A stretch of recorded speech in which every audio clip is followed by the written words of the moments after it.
Welcome to the Wisconsin Podcast. I'm Craig Sauer. On this podcast, we talk Wisconsin things, everything from media, sports, culture, nature, politics, and more. Today's topic is Horicon Marsh. Located in southeast Wisconsin, the marsh is the largest freshwater cattail marsh in the United States. It has been recognized as a wetland of international importance and is one of the best places in Wisconsin to view and photograph birds.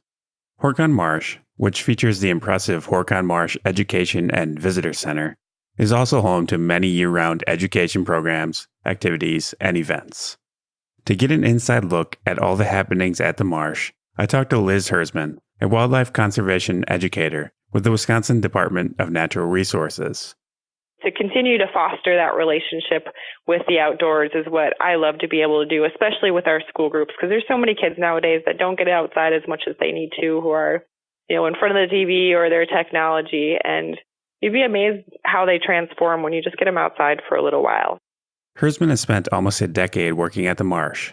She talks about the marsh's abundant wildlife, the challenge of connecting today's young people with the outdoors, and her must-try experiences at the site.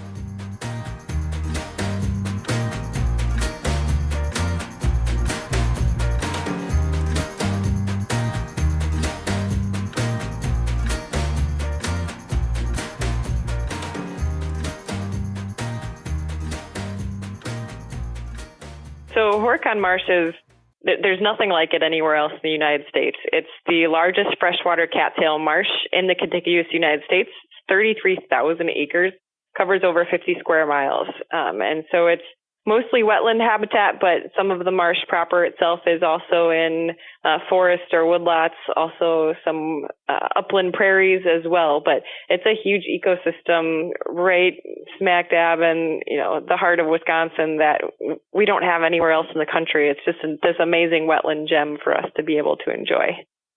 Why is the marsh a marsh? What's kind of the geological history of the place that allowed it to be a marsh?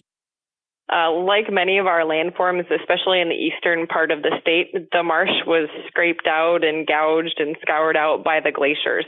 So as they were pushing through 10, 12,000 years ago, they were pushing and moving and scraping out all the softer debris and material. And so as the glacier came through, it scoured out big regions like Green Bay, Lake Winnebago, and the Horicon Marsh Basin. And so after it was scraped out, that glacier basically left behind what we call a moraine at the very outlet of the marsh, which is a whole slew of material that glacier had been pushing. So rocks and boulders and sticks and logs, and basically made like an earthen dam around the edge of the marsh. And eventually, as the climate warmed, that glacier started to melt and it filled in the basin that it had scoured out. But that basin was held in place. The water was held in place because of that earthen dam, that moraine. But because it was made of such loose material, eventually the meltwater burst through and it drained from what we call a post-glacial lake into a marsh. Were there native peoples that made home in the marsh area? We found evidence that they were in and around Horicon Marsh. And because of those resources, both the animals and the plants, it always has drawn people, and Native American cultures are no exception to that. And so we have many records, many collections that can tell us quite a bit of history about the people that use the marsh for its resources, and also some of the really interesting cultures like the effigy mound builders that we have quite a few mounds still in the area that have told us who's been here before us. Can you tell me a little bit about the preservation history of Horicon Marsh and how it kind of got preserved or wasn't preserved over the years? Sure. So there's really a lot of hardships that happen. The marsh went through basically starting at European settlers. So in 1845, 1846, the town of Horicon was created at the southern outlet of the marsh. And the very first thing the townspeople did was put in a dam at that very same location that the moraine was nearly 10,000 years ago. So the dam flooded the marsh, created a lake, and they had a variety of different things going on. They had a sawmill, they had a grist mill, they had steamboats going on the lake to deliver goods and people to different locations. And to them, it was commerce and it was progress. It was a way for them to be hopefully prosperous and bring more people to the area. The problem that they ran into was that as the marsh waters went up and created that lake, it flooded out a lot of the farm fields surrounding the marsh. And the farmers weren't very thrilled about this, so they ended up suing the dam owners, and they started to win one by one. And it turned out it was cheaper to take out the dam than it was to repay the farmers for all their losses. So the dam was only in place for about 23 years. And after the dam was taken out, the lake reverted to marsh. The wildlife really responded, and Horicon was known as a premier duck hunting marsh. And so people came from literally across the country to hunt ducks at Horicon Marsh. Some of them were coming for the private hunting clubs, which was basically your rich businessmen who were paying huge amounts of money for exclusive hunting rights on the marsh. They leased out areas of the marsh that only they could hunt. And then the other thing that was happening was market hunting. And this was happening across the country, where market hunters were coming in. They were baiting ducks in. They were using giant punt guns, which were 2 to 4 gauge shotguns where they could kill 30 to 50 ducks in one shot. And so with that, with no regulation, the duck population didn't last very long. It was only about 25 years before it was gone. And this was probably late 1800s, early 1900s. So at this point, people were wondering, well, how are we going to get people to the marsh again? And they decided they were going to do what everybody else was doing to wetlands. They were going to ditch and drain the entire marsh and try to farm it. And so they started in 1910, got a dredge, put it up at the very north end of the marsh in Waupun, and started digging a 14-mile ditch down the entire length of the marsh. It took about 4 years to do that and another 2 years to dig the lateral ditches to drain the backwaters. And at that point, they were able to do some muck farming in the peat soil that was exposed. It was basically onions, potatoes, carrots, cabbage. And they had a number of good years afterwards. But then they had a few really, really wet years where they couldn't get into the fields to plant, couldn't get into harvest, and a lot of the farm fields lay abandoned. At this point, they had some hot summers where the peat soil, as it started to decompose, got really, really hot and started to spontaneously combust. And so for a period from about 1920 to 1932, the marsh was known to flare up into these peat fires. You could actually see the glow of the marsh from areas like West Bend, which was about 30 miles away. And at this point, we finally had some people that were spearheading a Restore Horicon Marsh campaign. And they were led by Curly Radke. He was a local conservationist. He was the president of the local Isaac Walton League. And they fought in the Supreme Court from 1920 to 1927 and eventually got the Horicon Marsh Wildlife Refuge Bill passed. And this basically gave the state of Wisconsin money to start buying up sections of the marsh. And it also gave them money to put in a dam to restore marsh levels and put out the fires. They were able to purchase about 11,000 acres as a state wildlife area before they ran out of money from that. And in 1941, the U.S. Fish and Wildlife Service came in and said, this is a really unique opportunity to restore and preserve the entire marsh. And they came in and started buying up sections of the northern end of the marsh, which totals about 22,000 acres. That is now known as the Horicon National Wildlife Refuge. So because of Curly Radke and his cohort and the foresight they had, they knew that they may not be able to enjoy their endeavors, but they were doing it for their kids and their grandkids. And so without them, we wouldn't have the marsh that you see today.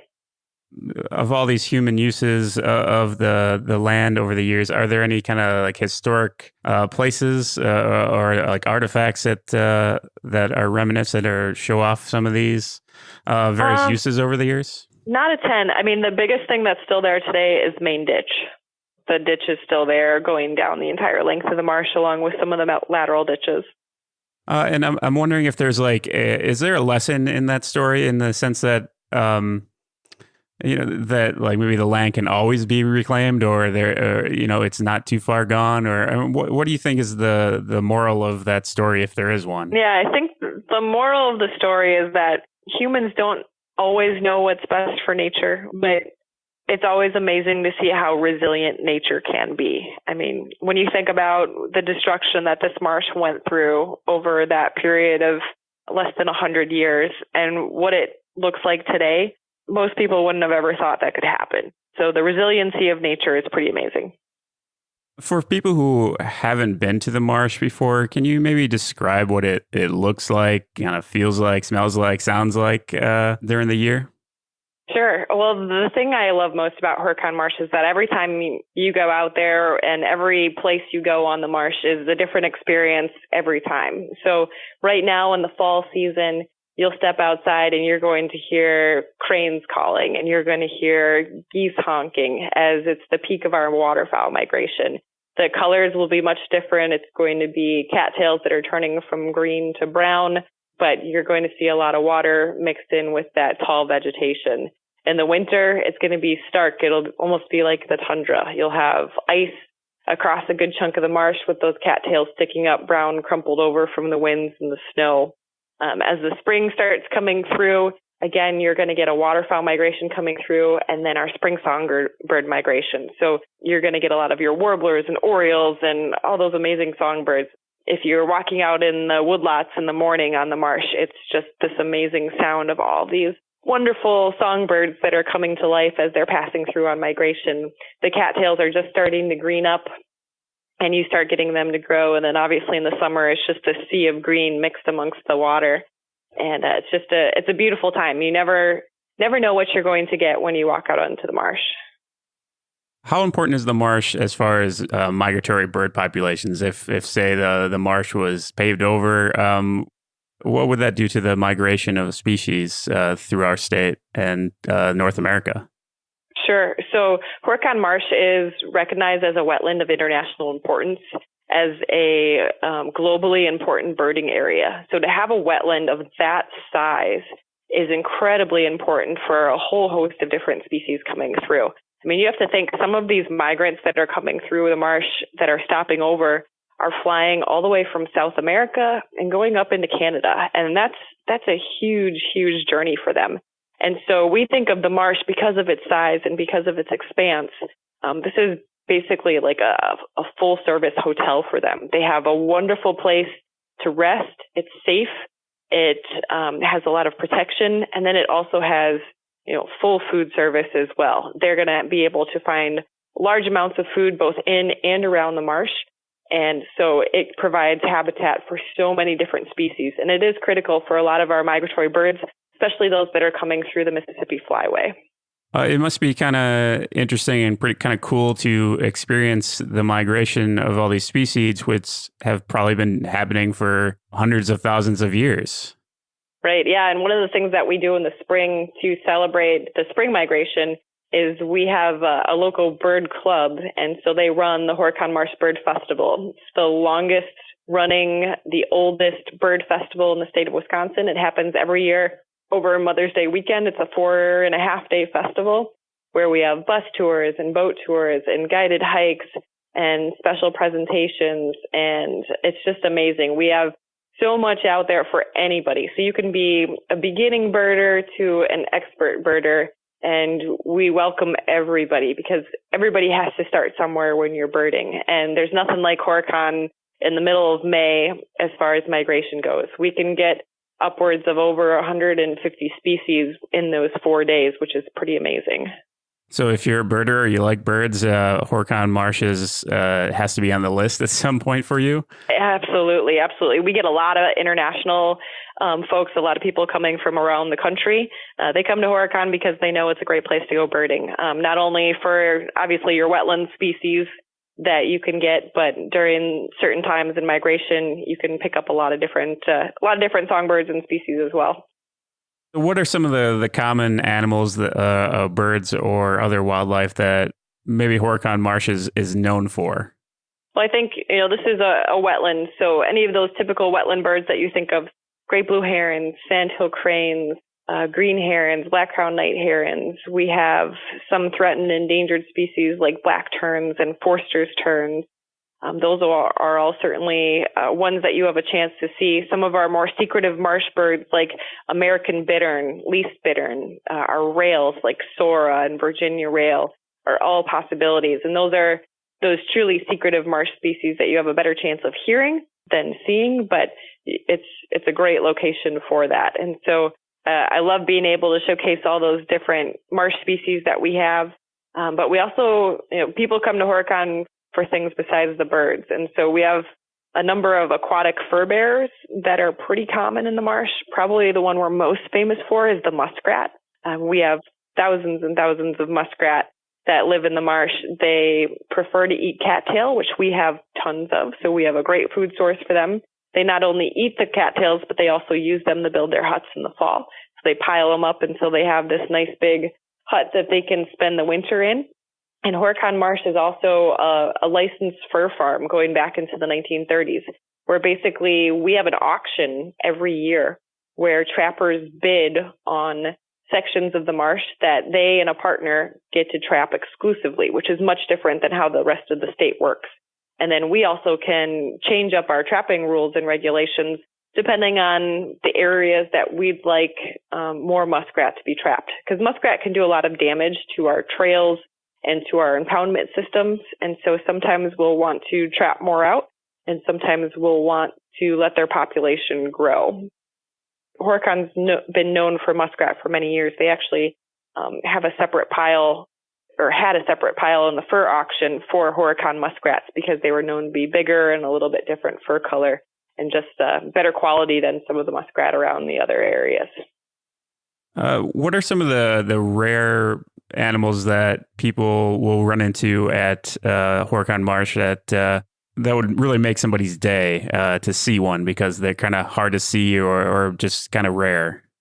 So probably the most rare bird that you certainly have a possibility of seeing is a whooping crane.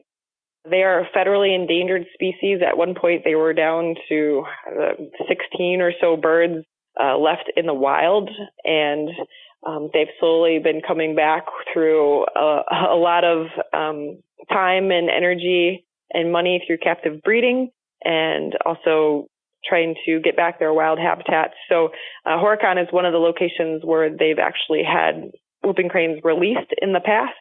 And it's a big wetland ecosystem, which is what they need. So that's certainly a possibility to see one of those big white birds. And that will make most people's day if they get a chance to see that. If they do see it, we do ask that you keep your distance at least 200 yards away. We obviously want to keep human disturbance at a minimum for these particular birds. Do you have a favorite animal or bird to view or run into just personally at the marsh? I think it changes with the seasons because every season you get a different slew of birds that come through. Right now in the fall, probably my favorite duck to see is the pintail. They're just very sleek and elegant looking, long bodies, long necks, and the drakes are just beautiful. That's what I'm enjoying looking at right now as they're coming through in the fall migration. I imagine a lot of school groups come through the Horicon Marsh. I remember I did some 20 years ago, I think. Sure. So, I mean, how important is Horicon Marsh from a education perspective to, give people an opportunity to go to the outdoors, experience the outdoors, and kind of learn about them? It's incredibly important. 20 years ago, if you were here at Horicon for a program, we had just a small little shop building over on our Palmatory Street office with a little conference room that they were using for education. And we realized that this is a globally important birding area, and so we needed something a little bit more.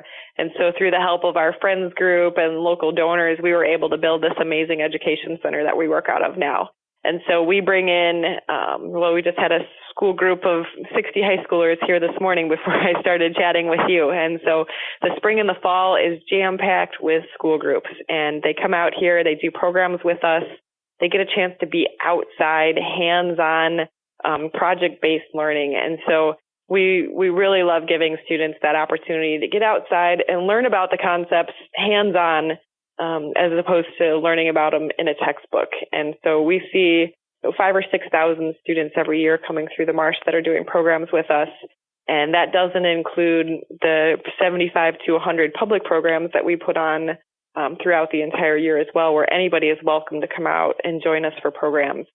We try to have a whole host of different events with different themes and topics, all wildlife and habitat management related, trying to get people just a good feel of what the marsh is all about and why the wildlife is so important. I'm wondering if there's like a particular story of you working with a student or with students at the marsh that stands out to you, or if there's maybe when it's going well, when the marsh is making an impact on the people that are coming to see it. Do you have any stories related to that? You could probably come up with all sorts of different ones, but one of my favorite is, we're talking about food chains and food webs and how there's so many different ways that the wildlife interaction in the marsh. And we're out on a hike on one of the impoundment systems right by the Education Center. And as we're walking, I see this osprey flying by. And so we all stop and we're watching the osprey. And then literally right in front of the group, it dives down into the water and pulls out this huge fish. I mean, literally right in front of the kids. And it was amazing to see that predator-prey relationship, firsthand, right up close, and then to watch it fly away with that fish and take it back to its nest where it had two young. And so to kind of see that predator-prey, that food web interaction, and then also, how they then take it back to their nest, are feeding their young, their fledglings. So I think that was a really just amazing moment where wildlife did all the talking for me, basically. Yeah, exactly. What kind of messages do you try to deliver when you're working with a school group? I imagine it changes depending on the age, but what are some of the core themes and messages you really want to leave people with when they leave the Horicon Marsh? Basically, we just want to continue to foster the appreciation and the love of nature, and getting kids outside and experiencing wildlife and getting hands-on and dirty. And that's okay. If they love being outside and being in nature and enjoying wildlife wherever they are, that's going to make them good stewards in the future. And so to continue to foster that relationship with the outdoors is what I love to be able to do, especially with our school groups, because there's so many kids nowadays that don't get outside as much as they need to, who are in front of the TV or their technology. And you'd be amazed how they transform when you just get them outside for a little while. And if we can continue to help them do that, that's what I love to do. And then also to just appreciate the diversity of wildlife that we have here in the state of Wisconsin. I mean, we have over 300 species of birds that have been seen at Horicon Marsh, which is a good chunk of what you can see in the state of Wisconsin. And it's literally right in the backyards of so many people that are in this area. So just getting out and enjoying what's literally right in your own backyard. I also imagine you run into or meet a lot of photographers that come through to Horicon Marsh to take pictures of all of these birds and animals and scenery. Yeah, what's kind of the experience you have with photographers? Yeah, how many do you see on a daily basis? Yeah, it really depends on the time of year and what birds are being seen. But yeah, we have tons of photographers that are coming to the marsh. Some of them are strictly wildlife photographers and have a target species that they're trying to get better shots of. Some of them are more landscape photographers that want that amazing sunset view. And then some are just coming out to enjoy the marsh in itself. So we have a lot of rare birds that sometimes will make their way to the marsh. Whenever those birds are around, the giant lenses come out, and we know that something special is at the marsh, most definitely. But we love photographers as long as they're obviously respecting the rules and regulations and staying on designated trails and not going into closed areas. Same with anybody who would be hiking or bird watching. We just ask that they're respectful to the property and the wildlife, and everybody's always been really good about that. I'm also kind of curious about the importance of Horicon Marsh as maybe a place that people can do research. Is there any research things going on at the marsh right now, or have been in the last couple of years? At this point, there's not a ton of research that's happening. There's been a handful of grad students that have done a few projects here and there on like muskrat and native plant populations. The U.S. Fish and Wildlife Service will do a spring and a fall water bird survey where they go out and they just survey numbers of our different water birds, mostly waterfowl. So we have some continuing data on that. But there's not a ton of research that's being done right now as opposed that was being done maybe 30, 40 years ago. We don't have any strictly researchers out of the Horicon facility anymore, but there's always room for opportunity. You mentioned a little bit earlier about trapping at the marsh, and I'm just kind of curious, what role does the DNR and other agencies play in maintaining the marsh as a place? I mean, I guess what extent do you manage versus kind of just let the place be? Like, what's that kind of that interplay? Right. Yeah, that's always a tricky question because you want to let nature do its thing, but at the same point, the marsh has been, from what I was mentioning earlier, the marsh has been changed and destroyed and degraded in so many different ways that unfortunately it does need a little bit more of a human hand to help manage. And so there's a variety of different things that we do, and most of it is cattail management at this point. Although we're the largest cattail marsh in the United States, that's not always a good thing. We want more diversity than just cattails. And so a lot of what we do is trying to knock back the cattails. So we do a number of prescribed burns. We do this in the spring and actually are now starting to do more in the winter, where we do large-scale burns on the cattails to try and get rid of the really thick layers of dust, because cattails, as they grow year after year after year, just get these thick mats, and wildlife can't use it. And so we have areas in the marsh that we call the cattail desert because it's literally, there's nothing there. There's no wildlife. Muskrat can't get in to eat it. And so we're trying to help open up pockets for waterfowl to get into when we do these prescribed burns quite a bit. We have some aerial spraying that we do, some herbicide treatments. We don't like to use a lot of chemical, but every once in a while we need to do that a couple times just to open up some pockets to let the muskrat get in and help us out a little bit. We do prescribed burns on our uplands, on our prairies, because there's a lot of species, our wetland species, that do nest in the grasslands, and they need that. We will do some work in our woodlots where we're getting rid of some of the invasive species like honeysuckle, trying to trim out some of the ash as the ash borer is coming through. A lot of our work is invasive species related as well. So working with purple loosestrife and canary grass and Phragmites. So there's a lot that we do out there, as well as water level management. We have a variety of different impoundment systems within the marsh where we can control and manipulate the water levels. And so we can basically mimic and recreate natural droughts and flood years, and that allows us to provide good habitat for different species of birds throughout the year. When you talk about the prescribed burns, I imagine there's kind of a spectacle aspect to that. I think a lot of people are kind of interested, or I don't know if people come out and view that, or try to learn more about that. What's Sure. kind of the interplay you have with the public when prescribed burns happen? People are curious about that kind of thing. Yeah, absolutely. Especially on the marsh when sometimes we're doing pretty large scale burns. I mean, some of our winter burns are 1,000 to 2,000 acres. That is quite a spectacle of smoke and fire that you can see from quite a ways. And so we usually try to have a person or two that are stationed in central locations where if people are coming through and they stop and they watch, we can talk to them a little bit about why exactly we are doing that and what benefit it has for the marsh.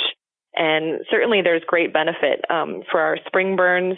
We're basically trying to knock back invasive species, keep woody shrubs from invading into our prairies, and that helps a lot of our nesting species.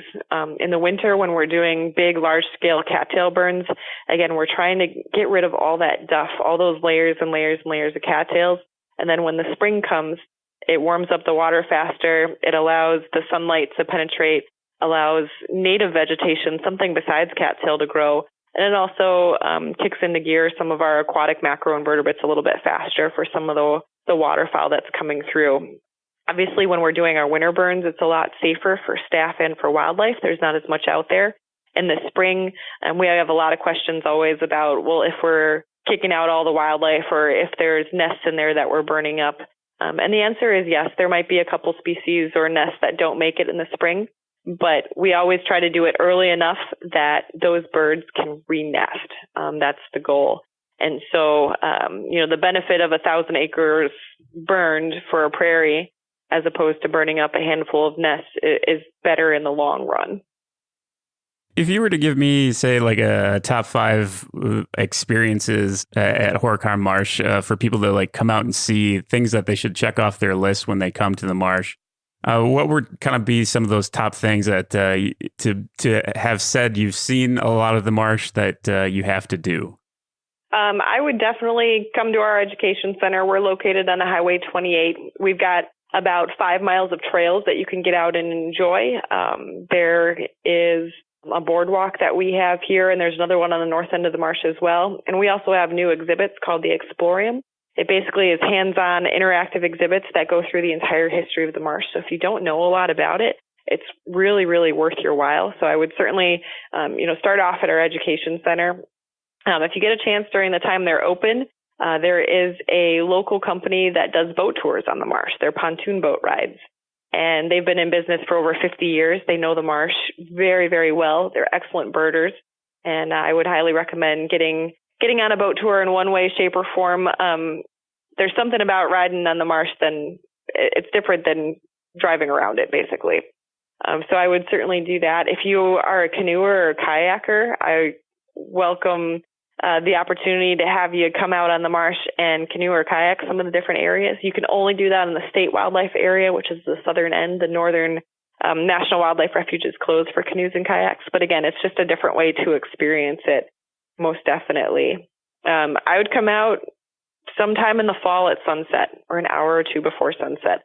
Find a great vista somewhere you can see a lot of the marsh, watch a gorgeous sunset. And then also that's the time where a lot of the cranes and the ducks and the geese are coming back into the marsh. And you'll just see lines and lines and lines of birds flying back in. And it's just an amazing sight to see.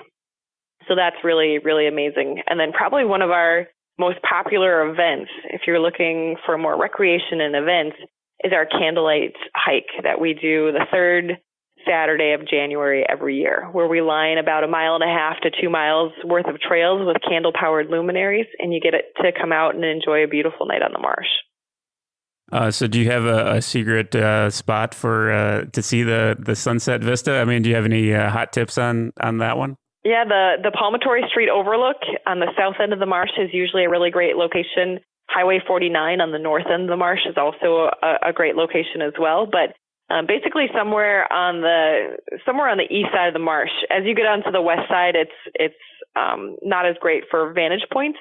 So you want to steer clear of that side. You won't be able to see as much. And obviously then you'd be looking away from the sunset as well. So you said you've worked at Horicon Marsh for about 9 years. Mm-hmm. Why did you get into, or why did you end up at Horicon Marsh? Why was that something that appealed to you? Yeah, well, I was working in environmental education and outdoor education, and I ended up moving to the Mayville and Horicon area, and there's only so many opportunities for environmental education. And when I arrived in the area, there was a LT assistant naturalist position that had just come available at Horicon Marsh, and I thought, wow, this is one of the most amazing wetlands that we have in the country. I would love to work here. I mean, there's no better place, and they had just opened this amazing new education center, and I was lucky enough to get that position and then hired on later as the full-time educator, and really trying to just bring that love of nature and appreciation of Horicon Marsh to everybody in the area. There's a lot of research that younger people don't go out into nature as much, don't hunt as much. Do you have any tips for stoking those interests? Yeah, I think, a lot of it starts with the kids and the families, getting them all outside together. I mean, you can get lots and lots of kids out here, but then if they go back home and the parents aren't interested, then, well, the kids don't have an opportunity to get out. So trying to create programs and opportunities for the entire families to get out and to experience. And then also, I've learned a little bit not to fight technology. So have them come out and bring their cell phones and they can take pictures. They're using technology in a good way, or use a GPS unit and go geocaching. There's geocaches in all the different state parks and wildlife areas around the state. You can use technology to your advantage. You don't want to try and snuff it out completely. You do want to try and use it in a way that it's fostering their appreciation for nature. So there's assuredly a lot of benefits to working in a beautiful place as you do, but are there any unique challenges to working where you do? I think it's just the differing of opinions that come across. I mean, obviously, not everybody is going to approve of hunting and trapping. Not everybody's going to approve the management work that we do on the marsh. Everybody has a different opinion. And so, it's my job to try and explain what we're doing and why we're doing it and how it benefits the wildlife overall. And that can sometimes be a challenge, but I think as long as people are open-minded and are understanding and are willing to listen, then we can have some really good conversations about what it is we're doing and why we're doing it and how it's beneficial, in the short run for the wildlife, but in the long run for people as well. What would you say are some of those hot button issues that people like to argue about when it comes to Horicon Marsh? I can't really put my finger on any one thing. A lot of it sometimes is just habitat management and the things we do, and some of that is out of our control. So that's sometimes where we get into a little bit more hot button issues. But, again, if people are open-minded and are willing to listen, we can usually have a good open conversation. So that's one of the challenges, but I wanted to ask about some of the benefits. Sure. A lot of people will go to a place like the marsh to de-stress from their workday, but your workday is right there. Right. So is there some kind of de-stressing value or medicinal value of getting to work at a place like that for you? I like to think so. I mean, my office, I can look out my window right now and I can see trees. And so studies have shown that if you have a view of nature outside your office window, it automatically, well, I wouldn't say automatically, but it has the potential to make you more productive and to be less stressed. So that's always a great thing. I mean, I can get up and on my lunch break, I can go walk a half mile or a mile on the trails and just get out and relax a little bit. And so I think having that literally right out my back door for where I work is pretty amazing. And I'm very lucky and very appreciative of having that opportunity. Do you remember the first time you were in the marsh? I do. I was actually coming home from a wedding with my husband in the Appleton area, and we decided we were going to stop by the marsh. This was before we even lived in the area, and so we went and hiked on some of the trails up on the north end of the marsh, and it was during fall migration. There was tons and tons of ducks and geese, and it was just beautiful. It was a wonderful location. I think Horicon Marsh is also probably known for its geese, since so many of them fly through. Do you ever get, I don't know, do you ever see too many of them? I don't know. I mean, I know they make a lot of noise. I'm just kind of curious. Do you ever get sick of Canadian geese? No, not really. So, Canada geese have a really interesting history on the marsh. They didn't really stop over at the marsh until a little bit later on in history when some of Fish and Wildlife Service and Department were actually growing corn and feed for Canada geese to try and get them to stop into the marsh. And their plan worked a little bit too well. They had way too many geese stopping at the marsh. They were looking at somewhere around 500,000 geese that were coming into the area. And this is what a lot of people come in and talk to me about and want to see again. They want to recreate this memory of the skies being black with geese and just the fields being covered. And, that was an amazing memory and spectacle for many people. I mean, they traveled. We have many people that traveled. That was their weekend trip, was to come up to Horicon and watch the geese and sit up on Highway 49 at dusk as they all came back in. And the problem they ran into was, obviously, once the geese ran out of the corn that was specifically for them, they just spread out into other farm fields. And those farmers were not happy about that. And when you get that many geese in a small area, the potential for disease to go through can really, really wreak havoc. And then the amount of droppings going into the water quality issues. So it wasn't biologically speaking a good thing to have that many geese. And so in the 50s, 60s, 70s, they went through these hazing operations where they tried to get the geese to spread out into other local wetlands. And that eventually did start working. So we still have tons and tons of geese that come through, but not to the extent that what a lot of people come back and want to see. So I have to burst everybody's bubble, that memory that they have from childhood or taking their kids. It can't be recreated again. And that's a good thing that it can't be for the species. Are there any events at the marsh coming up this fall or winter that we should let people know about? Yeah, this fall, we're pretty much done with our big events. We just had our big archaeological festival that happens every fall in October. Our next really large event that's coming up is going to be that candlelight hike that I was referring to. It'll be on January 19th, 2019. And you can definitely be on the lookout for that. We have a host of other events that are happening throughout the winter. You can go to our Friends Group website at horiconmarsh.org and everything is up there, or to their Facebook page, so Friends of Horicon Marsh Facebook page, and you'd be able to find a lot of those events listed there. But there's something for everybody. And if people are kind of interested in just maybe volunteering or getting involved or helping out in various ways with Horicon Marsh, the Friends group is a good way to go. Or anything else you would recommend in that regard? Yeah, our Friends group definitely is the way to go. We love having volunteers.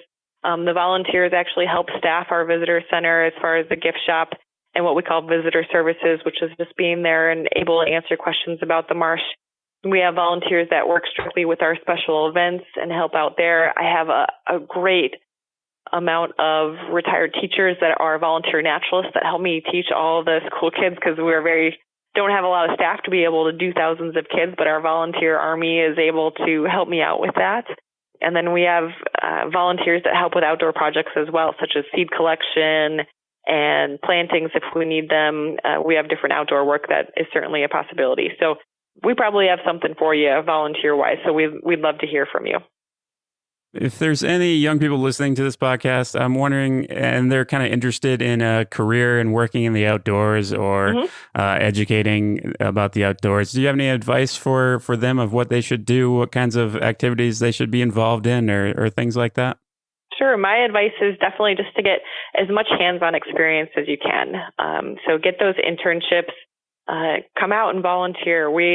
We do a variety of different things like goose banding and duck banding, where we open it up for citizens and volunteers to come and help out. And we'll take volunteers from 2 years old to 90 years old. So look for those opportunities in your areas. Get the hands-on work. That's what people love to see. And get those internships. They're certainly going to be worthwhile and better than anything you can read in textbooks. So get the hands-on experience. I'm wondering if when you were younger, if there was like a standout experience for you. I don't know where you grew up, but if there was a standout experience for you in nature that really kind of set you on the path that you are on now. Yeah, I think I grew up in the Chicago suburbs. So I was lucky enough that my family very much enjoyed being outside. And so my father's side of the family was from Wisconsin. They had a place up in the North Woods in Land O'Lakes, and so I spent a lot of time out on the lake. And then all of our family vacations were in a camper. So we spent a lot of time outside, and I think just doing that as a family, I really, really enjoyed that, and I wanted to try and continue that tradition or inspire other people to do that as well, because I just have so many memories growing up, from being outdoors to our trips to Yellowstone, to out to Washington, D.C., to Florida. We went so many different places, and it was amazing. Is there anything else that you would like to say about the marsh that people should know? Yeah, I think what I love about the marsh most, and I say this every time, is that whenever you step out those doors or out in the trail or get in your kayak, you're going to see and experience something new every time, every season. So the marsh is so large, it really welcomes that opportunity for you to come back multiple times. And I hope that you get a chance to do that, because every season is a little bit different and every day is a little bit different. So come on out and enjoy it different times of the year and see what you can see.